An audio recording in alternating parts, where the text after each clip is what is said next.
Supreme court ने संविधान के अनुच्छेद 142 के तहत एक महत्वपूर्ण आदेश जारी करते हुए गैर दलित महिला और दलित पुरुष की शादी को रद्द कर दिया है।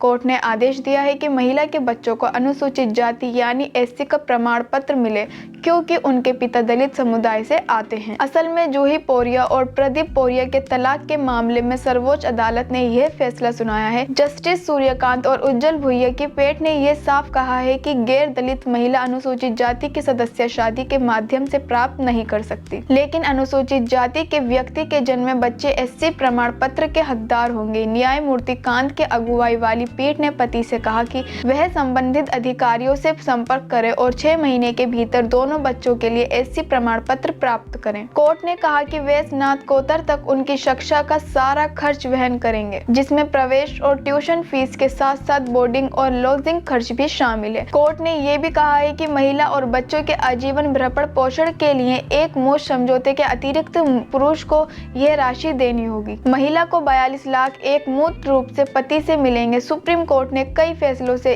इस बात को दोहराया है और 2018 में एक फैसला भी दिया था कि इस बात पर कोई विवाद नहीं हो सकता कि जाति जन्म से निर्धारित होती है और अनुसूचित जाति समुदाय के व्यक्ति से शादी करके जाति नहीं बदली जा सकती।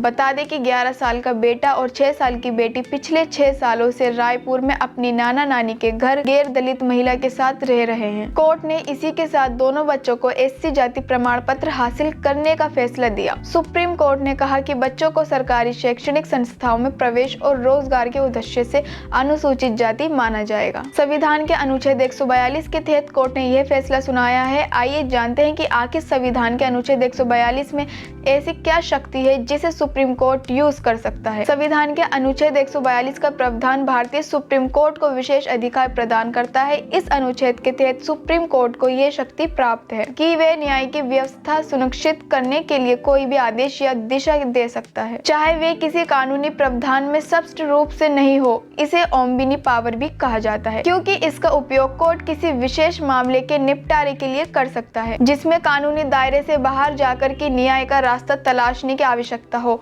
इसका उद्देश्य यह सुनिश्चित करता है कि कोई भी पक्ष अपनी कानूनी स्थिति का लाभ न उठाए और वास्तविक न्याय को रोका न जाए। अब सवाल यह है कि इसका इस्तेमाल कब और कहां होता है। वैसे तो व्यवहारिक तौर पर यदि पारिवारिक विवादों या तलाक के मामले में कोई कानूनी तकनीकी कारण न्याय में रुकावट डालते हैं तो सुप्रीम कोर्ट अनुच्छेद 142 का उपयोग कर सकता है। साथ ही न्यायिक व्यवस्थाओं में सुधार में भी इसका इस्तेमाल होता है। अगर किसी विशेष मामले में न्यायिक प्रक्रिया में कोई कठिनाई या परेशानी आ रही है तो कोर्ट इस अनुच्छेद के माध्यम से समाधान निकाल सकता है। फिलहाल इस वीडियो में बस इतना ही। आपको ये वीडियो कैसी लगी कमेंट्स में जरूर बताइएगा और अगर आपने अभी तक हमारे चैनल को सब्सक्राइब नहीं किया है तो जल्दी से कर दीजिए सब्सक्राइब। मिलते हैं एक अच्छी वीडियो के साथ। धन्यवाद।